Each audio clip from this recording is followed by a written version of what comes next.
Everyone, this is Zakansha. So today is Independence Day. Firstly, Happy Independence Day to all of you. So आज कुछ मेरा special plan तो नहीं है कहीं जाने वाने का, तो मैंने सोचा कि घर में खाली बैठे हैं, बोर हो रहा है, तो अपने भाई से कुछ क्वेश्चंस पूछते इंडिपेंडेंस डे को लेकर के। तो चलिए पूछते हैं उससे। His name is Aryan Kumar. तो Mister Aryan Kumar, he is my brother actually. दो मिस्टर आर्यन कुमार, आप क्या हमको बता सकते हैं ये जितने भी रिवॉल्यूशनरी फाइटर्स थे मतलब हीरोज थे, उसमें से कौन से हीरो का कैरेक्टर जो है आपको इंस्पायर करता है? So hello guys, my name is Aryan. मैं बोलना चाहता हूँ कि फ्रीडम फाइटर्स सब अपनी जगह पे बेस्ट थे, लेकिन मेरे पॉइंट ऑफ व्यू के हिसाब से सबसे बेस्ट कैरेक्टर जो थे वो थे महात्मा गांधी एंड सुभाष चंद्र बोस। जब महात्मा गांधी जी ने फर्स्ट सत्याग्रह स्टार्ट किया था 1917 में चंपारण में, तो लोगों के अंदर एक क्यूरियोसिटी जग गई थी कि हाँ, जब ये कर रहा है तो हम भी कर सकते हैं। उसके पहले से रिवॉल्यूशन चलता था, लेकिन इतना इफेक्टिव नहीं था रिवॉल्यूशन। तो जब उन्होंने इंडिया के अंदर अलग अलग non cooperation movement, Satyagraha, civil disorder movement और there are many movements are start in this India. So उसके बाद लोगों के अंदर क्यूरियोसिटी जग गई कि जब ये कर रहा है, और इनको हमारे नेशन फादर माना जाता है क्योंकि ये अहिंसा, जैसे हमारे पूरी सोसाइटी में एक लोग ऐसे होते हैं जो कभी कहता है कि लड़ाई कभी मत करो, ऐसे ही हमारे इंडिया के फादर थे जो बोलते थे कभी आप लड़ाई करो मत, क्योंकि लड़ाई से आपका ही बुरा होगा, कॉन्सिक्वेंसेस इसके अच्छे नहीं होंगे। एंड सेकेंड नंबर पे आ जाता है सुभाष चंद्र बोस। तो सुभाष चंद्र बोस जो थे एक मेंबर थे कांग्रेस के, और ये बहुत ही ज्यादा इंपॉर्टेंट रोल प्ले करते हैं हमारे इंडिया के अंदर, क्योंकि इनके पास इतनी आर्मी थी जिससे अगर ये चाहते तो आजादी आराम से दिला सकते थे इंडिया के अंदर। और इन्होंने जय हिंद का नारा इन्होंने ही दिया था, और इन्होंने civil disorder movement and Simon Commission go back में इन्होंने पार्टिसिपेट किया था, और इन्होंने सपोर्ट किया था, बोला कि हाँ आप करिए, हम आपके साथ हैं।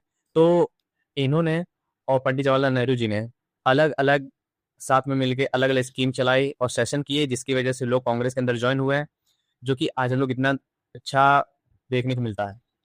सो और freedom fighter, apart from freedom fighter, अगर बात करें कॉन्स्टिट्यूएंट असेंबली की, जी सबसे अच्छे मुझे लगते हैं सरदार वल्लभ भाई पटेल, भीमराव अंबेडकर। सरदार वल्लभ भाई पटेल जी ने बहुत ही इंपॉर्टेंट रोल प्ले किया प्रिंसली स्टेट को मिलाने के लिए इंडिया से, क्योंकि उन्होंने मर्जर एग्रीमेंट से मणिपुर को एक किया इंडिया से, और स्टैंड स्टिल एग्रीमेंट से इन्होंने हैदराबाद को एक किया। तो हैदराबाद के जो रूलर थे जिनका नाम था निजाम, वो दुनिया के सबसे अमीर आदमी थे। तो उन्होंने अपने 1948 में इन्होंने साइन कराया स्टैंड स्टिल एग्रीमेंट, जिसके द्वारा उन्होंने प्रिंसली स्टेट को इंडिया के अंदर ऐड कराया, क्योंकि प्रिंसली स्टेट जो थी वो बहुत कम ऐसे प्रिंसली स्टेट थे जो कि चाहते थे कि इंडिया के अंदर वो ऐड हो, क्योंकि जो रूलर था, मुस्लिम रूलर था, वो सोचता था कि मैं जो ऐड हूँ वो पाकिस्तान के साथ मैं चला जाऊँ। लेकिन रियलिटी में वहाँ की जो जनता थी वो नहीं सोचती थी कि वो चाहते थे हम इंडिया के अंदर ऐड हो, क्योंकि वहाँ पे लोग सोचते थे कि मैं इंडिया के अंदर ऐड हूँ। लेकिन इन्होंने अपना बहुत इंपॉर्टेंट रोल प्ले किया। एंड सेकंड नंबर पे आ जाता है डॉक्टर भीमराव अम्बेडकर। ये कॉन्स्टिट्यूएंट असेंबली के बहुत इंपॉर्टेंट मेंबर थे और ये फर्स्ट लॉ मिनिस्टर थे, और इन्होंने बहुत इंपॉर्टेंट रोल प्ले किया था बाबा साहब ने ये। और डॉक्टर भीमराव अम्बेडकर जी का मानना था कि जो कोल्ड वॉर का टाइम था, जब सेकेंड वर्ल्ड वॉर खत्म हुआ था, तो इंडिया को यूएसए के साथ क्लोजनेस बढ़ानी चाहिए थी, क्योंकि अगर यो यूएसए के साथ क्लोज हो जाते थोड़े, तो आज हम जो green revolution, industrial revolution India के अंदर और बहुत सारे रिवॉल्यूशन और बहुत सारे एडवांसमेंट और डेवलपमेंट हमें देखने को मिला, वो थोड़ा पहले आ जाता। और जो मोस्ट पावरफुल सुपर पावर थी उस समय यूएसए, आज भी वो सबसे सुपर पावर है। तो अगर वो यूएसए से मिलने से पहले मिल जाते हैं, यूएसए साथ से मिलने से पहले उसके साथ थोड़ा क्लोजनेस आ जाता, तो आज हमारी इंडिया कहाँ आ जाती।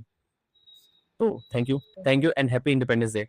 तो आर्यन, आप ये हमको बताओ कि जो अभी पॉलिटिकल लीडर्स, कई सारे जो पॉलिटिकल लीडर्स हैं, जी वो राहुल गांधी हो गए और मोदी हो गए एंड अरविंद केजरीवाल, तो आपको इसमें से मतलब कि किसका जो रूल्स है वो ज्यादा पसंद आता है? देखिए, मैं किसी लीडर को गलत नहीं कह सकता हूँ। मोदी जी अपने आप में सही लीडर हैं, और राहुल जी अपने आप में सही लीडर है, और another leaders Akhilesh Yadav state के अंदर बात करें तो अखिलेश यादव भी सही हैं, योगी जी भी बहुत अच्छे हैं। अगर मैं सेपरेटली बात करूँ किसकी पार्टी में क्या डिफरेंसेस है, अखिलेश यादव जी की पार्टी में नौकरी तो मिल रही थी, सब चीज मिल रहा था, लेकिन गुंडागर्दी थोड़ा ज्यादा था। इनकी पार्टी में नौकरी नहीं मिलती है लेकिन गुंडागर्दी थोड़ा सही है। और अगर सेंट्रल लेवल की मैं बात करूँ तो सेंट्रल लेवल में मोदी जी अपने आप में बहुत अच्छे हैं, उनको मैं गलत नहीं बोलूंगा, लेकिन थोड़ा उनकी यहाँ प्रॉब्लम ये है कि सेंट्रल लेवल की जितने भी, जैसे एसएससी को देखे हैं और बहुत सारे ऐसे एग्जाम थे जो कि आज हमें लोग प्रोटेस्ट कर रहे हैं, उस चीज को दिखाया नहीं जा रहा है।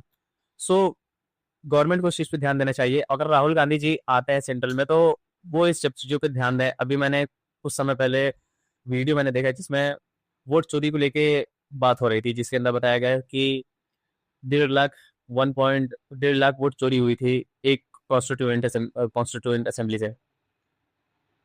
सो ये मेरा पॉइंट ऑफ व्यू। अगर मेरा पॉइंट ऑफ व्यू देखे तो सबसे अच्छे लीडर और विजनरी लीडर जो है वो राहुल गांधी हैं, क्योंकि इन्होंने, वो इकोनॉमिस्ट हैं और वो जानते हैं कि कैसे हमें देश को आगे बढ़ाना है। और जब भी हमारे एक इंडिया में चीज बताइए, लोग फोन को पप्पू के नाम से बोलते हैं कि वो कुछ कर नहीं पाएंगे या जो भी है, लोगों का पॉइंट ऑफ व्यू है कि पप्पू है, तो वो इसके क्या कहना चाहेंगे?